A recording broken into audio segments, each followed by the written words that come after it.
Cerita novel romantis. Gadis simpanan Sang Tuan. Bab 25. Olahraga siang. Hari ini, Albert bersiap-siap dengan sedikit tergesa, untuk pertama kalinya ia kesiangan. Karena semalam, ia begadang dengan sang kekasih. Bertelepon ria sampai subuh menjelang. Lelaki itu memasang dasi sambil berjalan ke arah basement, diikuti oleh Juna yang setia berada di belakangnya. "Jun, maaf aku terlambat bangun. Semalam gadisku benar-benar tidak mengizinkanku untuk tidur," ucapnya tiba-tiba, entah ingin pamer atau apa, yang jelas ia terus tersenyum saat mengatakannya. Juna hanya mengangguk sekilas, lalu membukakan pintu mobil untuk sang tuan. Secepat kilat, mobil itu melesat, menyusuri jalan raya. "Tuan," panggil Juna seraya melirik kaca spion. Dilihat dari sisi manapun, wajah lelaki dengan mata elang itu terlihat sangat sumringah. Sudah bisa Juna duga, alasannya pasti adalah Cila, gadis manis yang mampu meluluhkan dinding es yang ada di hati bos anehnya. "Ada apa Jun?" Albert memasang jas ke dirinya. Menyisir rambut dengan tangan secara asal-asalan, tetapi justru membuat kadar ketampanannya semakin bertambah. "Ada yang mau saya laporkan, ini mengenai Nona Monica," terang Juna dengan mulut yang ia sudah benar-benar tidak tahan, ingin membongkar kedok wanita Medusa itu. "Bicaralah," pinta Albert seraya membenarkan letak duduknya. Siap mendengarkan laporan asistennya. "Semalam tetangga Nona Monica masuk ke apartemen dengan membawa minuman. Cukup lama orang suruhan saya menunggu." Lelaki yang sempat menyapa Tuan Daniel itu keluar dengan tersenyum misterius. Entah apa yang telah dia lakukan, yang jelas dia langsung meninggalkan apartemen begitu saja, tanpa masuk ke kamarnya terlebih dahulu dan tanpa membawa apapun. Jelas Juna sesuai dengan laporan yang diberikan bawahannya. Lalu, mata lelaki itu menyipit, dan bergerak lebih antusias. "Anak buah saya mengikutinya, tetapi..." Ucapan Juna menggantung di udara, sepertinya apa yang akan disampaikannya dapat membuat sang tuan kesal. Sampai pada persimpangan jalan, mereka ketinggalan jejak. "Oh my god, apa dia kekasih Monica yang lain?" sentak Albert dengan mata yang terbuka lebar. "Saya juga tidak tahu Tuan, tapi anak buah saya berhasil menghafal plat mobilnya." Juna menyerahkan ponselnya ke arah Albert, sekilas Albert melihatnya lalu menyerahkan kembali pada Juna. "Selidiki lagi pemilik nomor plat itu," pinta Albert dengan lugas. "Baik, Tuan." Ternyata ada fakta baru lagi dari wanita aneh itu. "Seberapa banyak lelaki yang kau sembunyikan, hah?" Albert memekik dalam hati, ia meremat tangannya geram, lalu memukul kursi yang diduduki Juna sambil mengumpat. "Oh ya Tuan, Sylvia juga tadi memberi kabar, kalau Tuan Daniel sudah datang, saya sudah menyuruhnya untuk menemani tamu spesial Anda terlebih dahulu," ucap Juna lagi, berharap apa yang disampaikannya bisa membuat wajah yang tertekuk itu kembali normal. "Apa maksudmu tamu spesial?" cetus Albert. "Bukankah Tuan Daniel yang akan membantu Anda untuk bisa bersatu dengan Nona Cila?" Juna sedikit melirik ekspresi wajah Albert. Mendengar itu, Albert tersenyum manja, membenarkan perkataan Juna. "Cih, kalau sudah menyangkut Nona Cila, langsung berbeda sekali raut wajahnya." Sesampainya di perusahaan, Albert langsung disambut oleh para karyawan, terlebih kaum wanita muda, yang hatinya mudah sekali untuk ambyar, ketika melihat lelaki tampan. "Pagi Tuan," sapa mereka berbarengan, sedikit membungkuk memberi hormat. Berjalan melewati deretan karyawan yang menyambut kedatangannya, jangan lupakan, senyum yang menghiasi wajahnya, bukan karena sapaan mereka. Tetapi dalam ingatannya Cila terus berputar-putar di sana. "Hemnya aja merayu banget, gimana suara merdunya ya?" celetuk salah satu karyawan sambil berbisik-bisik pada rekannya, setelah Albert tak terjangkau lagi. Jiwa ehem-ehemnya ketika melihat lelaki tampan, membuat ia tak bisa mengerem perkataannya. "Please, jangan Victor." Timpal yang satu mengingatkan. "Dih, nggak usah Munade Iyo. Iyo juga pasti mikir gitu kan?" Sungutnya dengan ribiar mencebik, tak ingin disebut Victor sendirian, yakin kalau semua wanita yang bertemu dengan tuannya, pasti akan berpikir seperti dirinya. "Walaupun gue Victor, tapi gue tahu tempat, nggak asal jeplak kayak lo ya," menoyor kepala rekan kerjanya. "Ada apa ini Nona?" Tiba-tiba Juna menyambar, sedikit mengusik telinga, mendengar pertengkaran dua resepsionis, membuat langkah kakinya ingin mendekat. Ia memang tidak langsung ke atas bersama Albert tadi. Keduanya langsung menunduk, takut. Tahu bagaimana ketegasan Juna yang lebih mendominasi untuk menertibkan para karyawan, mereka berdua sudah tahu dari cerita para seniornya, ketika mereka berkumpul untuk makan siang bersama, lebih tepatnya saat menghibah.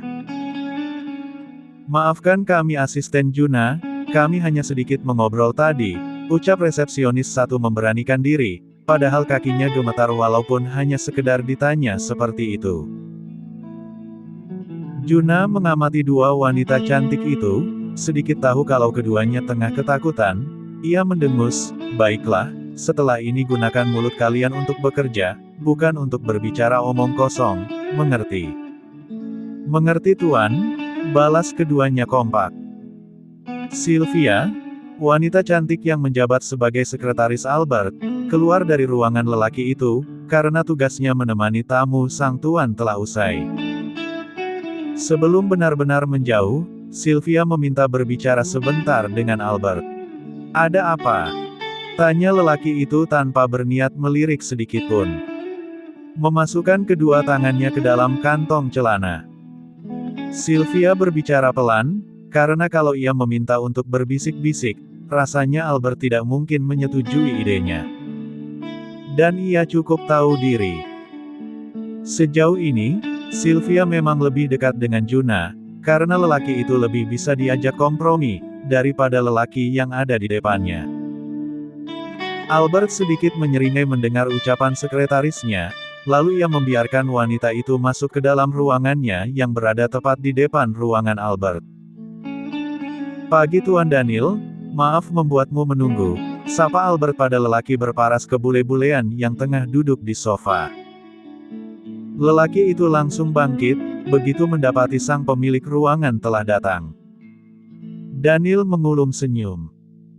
"Pagi Tuan Albert, tidak apa-apa, lagi pula saya belum lama duduk di sini," balas Daniel ramah, keduanya saling berjabat tangan.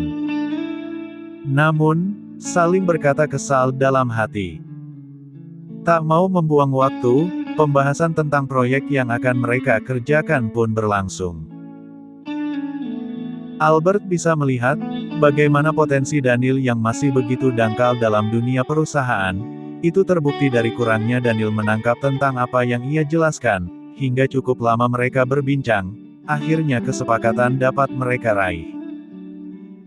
655 keuntungan untuk L Group dan 359 untuk Antarakna Group. Tentunya dengan sebuah perjanjian. Berendam dalam air hangat setelah beraktivitas, karena lelahnya bekerja, menjadi sesuatu yang menyegarkan bagi lelaki bujang yang sudah tidak perjaka itu. Setiap ia pulang ke apartemen, entah kenapa, dirinya ingin selalu tersenyum, saat mengingat semua kenangannya dengan sang gadis di dalam ruangan tersebut. "Cih, kau benar-benar membuatku aneh," gumam Albert pada pikirannya. Selesai dengan aktivitas mandinya, Albert keluar memakai kimononya, seraya mengibas rambutnya yang basah. Dan alangkah terkejutnya, saat ia mendapati wanita cantik yang telah menjadi tunangannya itu, tengah bersantai di atas tempat tidur miliknya. Wanita yang tak pernah ia tunggu kedatangannya. "Sedang apa kau di sini?" sentak Albert dengan wajah marah. Bagaimana bisa Monica masuk ke apartemennya? Siapa yang memberikan password pada wanita itu? Mendengar sentakan itu, bukannya takut, Monica justru menyunggingkan senyum. Ia bangkit dan berjalan ke arah Albert yang masih berdiri di depan kamar mandi, lengkap dengan tatapannya yang mengintimidasi. "Sayang, jelas saja aku kesini karena aku rindu.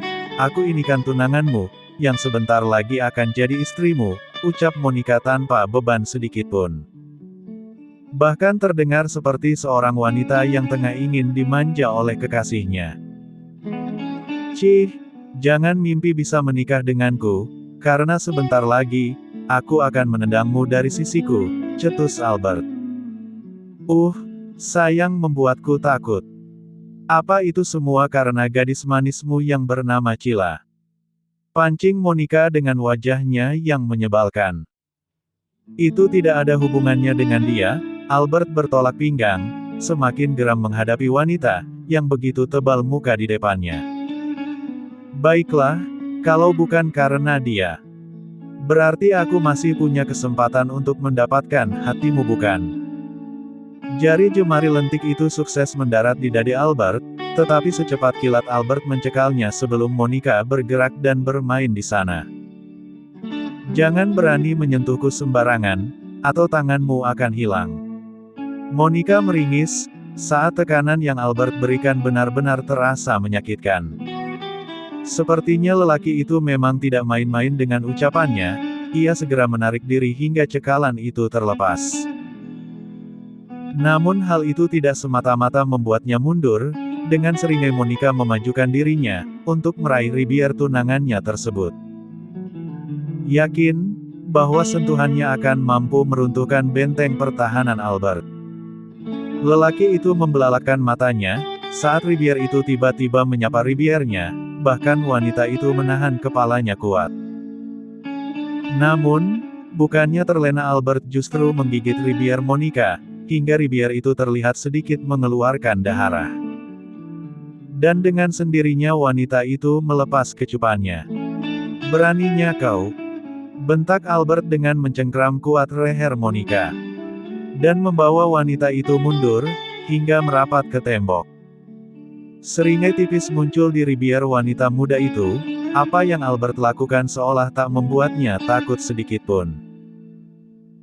"Jangan munafik Albert, aku tahu kau sering melakukannya," ucap Monica dengan sedikit kesusahan, karena cengkraman tangan lelaki itu benar-benar membuatnya kesulitan. "Hex!" Albert semakin menaikkan tekanan, membuat nafas wanita muda itu tersengal, wajahnya nampak memucat, seperti tak dialiri darah. Sedangkan kabut amarah sudah memenuhi diri Albert, ia mengeratkan gigi gerahamnya menahan geram. Monica memukul-mukul tangan Albert dengan sisa tenaganya, membuat lelaki muda itu sedikit demi sedikit sadar, ia menghempaskan cengkeramannya frustasi, dan Monica terbatuk-batuk. "Cepat pergi dari sini, karena kalau tidak, kau benar-benar akan mati," ancam Albert dengan mata melotot. "Cih!" Monica mengembuskan nafasnya kacau lalu melirik sinis, "Kau boleh bersikap seperti ini sekarang Albert, tetapi tidak untuk lain kali," ucap Monica melenggang keluar dengan memegangi lehernya.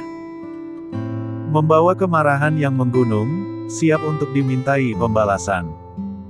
Setelah Monica pergi, Albert memegangi ribiernya yang telah dikecup oleh wanita tersebut. Ada rasa jijik disertai rasa bersalah yang tiba-tiba menyelinap. "Cih, bekas orang ternyata rasanya bau," cibir Albert, lalu meraih benda pipihnya untuk menghubungi Juna. "Halo Tuan," di panggilan pertama Juna sudah mengangkatnya, padahal ia sedang di dalam kamar mandi sekarang, jangan tanya kenapa bisa. Karena ternyata, ia sedang menuntaskan rasa yang mengganjal dalam perutnya, sambil membaca novel favoritnya. "Cepat kirimkan bunga 7 rupa ke apartemenku," titah Albert langsung. "Bunga 7 rupa? Untuk apa Tuan? Apa Anda ingin main guna-guna?" tebak Juna. "Hei, apa maksudmu? Kau kira aku tidak laku, begitu?" Suaranya meninggi, tidak terima. Tidak Tuan," segera meralat perkataannya. Namun tiba-tiba, hempret. "Hei, suara apa itu Jun? Tanya Albert saat mendengar suara aneh di seberang sana. Sedangkan Juna merasa lega dan gugup secara bersamaan. Lagi pula kenapa juga, tuannya menelpon di saat yang tidak tepat begini. Ah itu bukan suara apa-apa tuan, mungkin Anda salah dengar, ya sudah saya tutup, dan bunga 7 rupa yang Anda inginkan, akan segera Anda dapatkan, putus Juna segera mengakhiri. Tak mau ambil pusing, Albert berkata, baiklah, seraya mematikan panggilannya. Setelahnya, lelaki itu menggeleng-gelengkan kepala. Juna aneh. Pagi ini Albert sudah sikat gigi 5 kali, ditambah kumur-kumur dengan laserin sebanyak ia menggosok giginya. Ia yakin, jejak kecupan Ribier itu sudah tidak ada, bahkan semalam ia sudah membersihkan mulutnya dengan bunga 7 rupa, kurang apa lagi coba. Sepertinya sudah bersih, ucap Albert seraya memandangi pantulan wajahnya di depan kaca wastafel. Beberapa kali berputar, sambil memegangi dagunya. Tampan, pujinya dengan mengulum senyum. Merasa sudah sempurna ia membersihkan diri, saatnya ia bergegas untuk memakai pakaiannya. Pakaian yang setiap hari bergonta-ganti warna, yang penting gak gonta-ganti pasangan ya kak. Tepat, selesai dengan penampilan, Juna datang. Tak banyak basa-basi, keduanya lanjut untuk pergi ke perusahaan bersama. Di dalam mobil, Juna kembali melaporkan keanehan, tentang lelaki yang masuk ke apartemen tunangan tuannya malam itu. Mobil yang dia kendarai adalah mobil rental, dan dia tidak meninggalkan identitas apapun. Tuan, terang Juna mengakhiri, ia pun merasa aneh, tetapi begitulah adanya. Lelaki bernama Roni itu tidak memiliki identitas di negara tempat yang dipijak oleh Juna dan Albert. Entah hubungan apa antara Roni dan Monica, sepertinya sangat rumit, terlebih jika Albert masuk ke dalamnya. Lalu bagaimana dia bisa meminjam mobil itu, kalau dia tidak memiliki identitas? Cetus Albert, berpikir keras untuk bisa memecahkan teka-teki ini. Saya juga tidak tahu tuan, sepertinya ada orang lain di belakangnya, yang tentunya lebih berkuasa, ucap Juna menduga. Tidak mungkin hanya Monica, pasti ada orang lain, yang melindungi Roni. Dan Juna yakin, orang itu memiliki kuasa yang cukup kuat. Sid, wanita iblis itu benar-benar, apalagi yang dia rencanakan.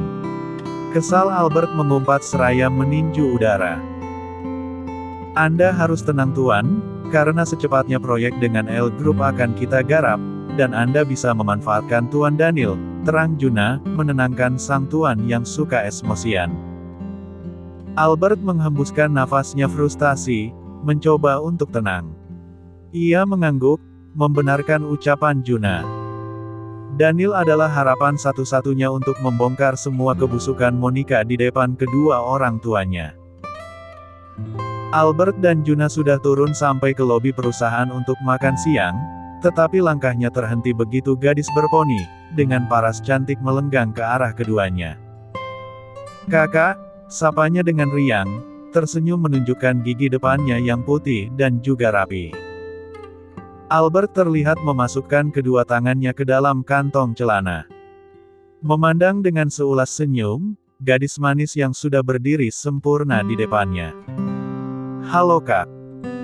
Albert langsung melotot dengan senyum yang memudar, memberi peringatan pada Cila yang akan menyapa Juna, tidak boleh, begitulah arti tatapan matanya. Cila bungkam, lalu tersenyum kikuk, secepat kilat Albert menggandeng tangan Cila untuk masuk kembali ke dalam lift. Tuan, kita tidak jadi makan siang. Tanya Juna membuntuti dua orang yang tengah dimabuk asmara itu. Kau tidak lihat Jun, apa yang ada di tangan Cila? Albert balik bertanya. Juna pun mengangguk, mengerti kalau gadis berponi itu pasti sudah membawakan makan siang untuk tuannya. Tapi bagaimana kalau hanya untuk Albert?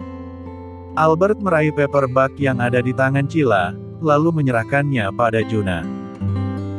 Mama sama papa udah pulang, itu oleh-oleh sama makan siang, untuk kakak pacarku yang paling tampan, ucap Cila. Bergelayut manja di lengan Albert. Ia sedikit mendongak, untuk melihat ekspresi wajah kekasihnya. Gemas, Albert mengusik lalu mengecup kepala Cila. Membuat pipi gadis muda itu mengeluarkan semburat merah. Keduanya saling menautkan jari jemari mereka. Namun, entah kenapa tiba-tiba hidung Cila mengecup bau yang menusuk, mengusik indera penciumannya. Ia mencoba mengendus bau Albert, tanpa diketahui oleh lelaki itu, tetapi tidak bau apa-apa, malah sangat wangi dan aroma ini adalah candunya. Kak, panggil Cila, setelah sedikit mengendus ke belakang, tempat Juna berdiri. Albert sama sekali tak melepaskan pegangan tangannya. Kok tiba-tiba Kak Juna bau ya? Bisik Cila tak enakan. Takut, Juna mendengar dan tersinggung akan ucapannya. Albert mengernyit. Bau apa? Tidak tahu, baunya tidak enak, rengek Cila. Albert mengendus-endus ruang lift tersebut untuk memastikan, tetapi tidak menemukan bau yang Cila maksud sedikitpun, semuanya wangi. Bagaimana? Bau kan? Albert menggeleng, ia memang tidak merasakannya. Tapi Cila nyium bau nggak enak, nggak suka, gelai, ucapnya semakin manja, bahkan bibirnya mengerucut imut. Tak ingin gadisnya merasa tak nyaman, akhirnya Albert terpaksa mengusir Juna dari lift tersebut. Jun, keluarlah, pakai lift yang lain. Tapi, sudah, tunggu saja aku di ruanganku, potong Albert ketika asistennya itu hendak memprotes. Cih, makan siang tidak jadi, sekarang disuruh keluar, maksudnya apa? Juna keluar di lantai tersebut, dengan hati yang menggerutu, menyisakan tanda tanya bagi pegawai yang lain, karena kini Juna memakai lift karyawan biasa. Jangan bilang itu hanya alasan kau ingin berdua denganku. Ucap Albert memandang ke arah gadisnya yang sudah merasa lega. Cila menggeleng, tidak, Kak Juna memang bau, sayang. Kap, baiklah, aku percaya, karena kita sudah berdua, aku bebas bukan melakukan apapun. Seringai tipis itu kembali muncul. Seperti singa yang tidak diberi makan beberapa hari, Albert langsung membawa Cila merapat ke pojok lift, dekat dengan tombol-tombol berada. Albert menelusupkan tangannya ke bagian belakang leher, di antara riasan rambut Cila yang tergerai indah. Dan detik berikutnya, Albert sudah menyergap ribier mungil itu, ribier yang sebentar lagi akan merancau tanpa henti. Albert menyesapnya tanpa jeda, tak memberikan kesempatan pada Cila untuk memprotes apa yang dilakukannya. Lelaki itu menelusupkan kecupan yang sangat mendalam. Hingga kecupan itu tercipta, keduanya terus bertukar kenyamanan. Bahkan, sudah mulai traveling ke sana, ke sini. Ting! Bunyi pintu lift terbuka, tak ingin ada yang mengganggu kesenangannya dengan sang kekasih. Secepat kilat Albert kembali menutupnya. Sayang, jangan di sini, pinta Cila saat Albert sudah menyingkap pakaian yang ia kenakan. Dua buah imut yang menggunung itu terlihat sangat melesat. Namun, bukan Albert namanya, jika perkataannya bisa dibantah. Tenanglah, mereka tidak akan melihatnya, balas Albert yakin. La kembali menunduk, untuk menggapai kembali si buah imut. Cila melenguh tanpa dipinta, ia menciptakan suara-suara merdunya, sebab ia sudah benar-benar traveling. Albert benar-benar sudah aneh. Lelaki itu menghentikan aktivitasnya, begitu lift hampir sampai di gedung tertinggi, yang ada di perusahaan ini. Cila segera membenahi pakaiannya dengan dibantu oleh Albert. Tidak perlu terlalu rapi, karena kita akan melanjutkannya setelah ini, ucap Albert tersenyum. Sedangkan Cila membelalakkan matanya. Tapi lagi-lagi, sebelum protes Albert justru sudah menyeret tangannya, karena pintu lift sudah terbuka, dan Albert membawanya untuk masuk ke ruangannya. Juna sudah ada di dalam, ia sudah menyiapkan makanan yang dibawa Cila di atas meja. Berharap, mereka datang akan langsung makan. "Tuan, makanannya sudah siap," ucap Juna saat Albert dan Cila baru saja masuk. Tetapi bukannya lekas duduk, Albert justru menarik Cila untuk masuk ke ruangannya. Ruangan yang memiliki tempat tidur, tempat yang dulu ia gunakan untuk percobaan membobol Cila, namun gagal. "Makanlah lebih dulu, karena aku masih ingin mencicipi makanan pembukaku," ucap Albert ambigu, lengkap dengan senyum yang terlihat menyebalkan sekali di mata Juna. "Baik tuan," balas Juna tak membantah. "Tahu akan maksud bosnya." "Haish, tahu begitu dari tadi aku makan duluan, tidak tahu apa, aku sudah kelaparan." Akhirnya Juna mencicipi makanan itu sendiri, tak peduli pada kedua insan yang akan memadu kasih itu. "Ah!" terdengar suara dari dalam. Juna menghentikan kunyahannya, saat ia mendengar suara horor memenuhi gendang telinga. "Astaga, bagaimana aku bisa makan dengan tenang kalau begini?" Suara-suara merdunya itu kembali terdengar, malah semakin meninggi, dan itu benar-benar mengganggu konsentrasi Juna yang ada di luar sana. Namun, karena lapar, akhirnya ia memilih untuk mengabaikan. Ia memasang earphone, lalu kembali melahap makanannya dengan tenang, yang penting kenyang. Sedangkan Cila menciptakan suara-suara merdu, saat terjadinya pelepasan landas. Mata Cila mengerjap-ngerjap, menormalkan kembali tekanan dalam jiwanya yang baru saja mengalir lebih cepat. "Kap." Albert mengecupi seluruh wajah Cila. "Lihat, aku melakukannya dengan cepat dan menyenangkan bukan?" ucap Albert bangga, kini ia sudah berbaring di samping Cila. "Apa? Kakak bilang yang kemarin adalah yang terakhir?" gerutu Cila dengan nafas pendek-pendek, meskipun tak dipungkiri, bahwa ia pun nyaman, ehem-ehem singkat itu pada siang hari sangat menyenangkan. Mendengar itu Albert terkekeh, "Tapi aku tidak bilang, tidak akan berehem lagi bukan?" "Buff. Ada saja alasannya," Cila berpaling, namun secepat kilat, Albert menyentuh pipi gadisnya itu, agar kembali menatapnya. "Tentu saja, karena kau, benar-benar semangat yang tidak bisa aku tolak." Lanjut ke bab 26.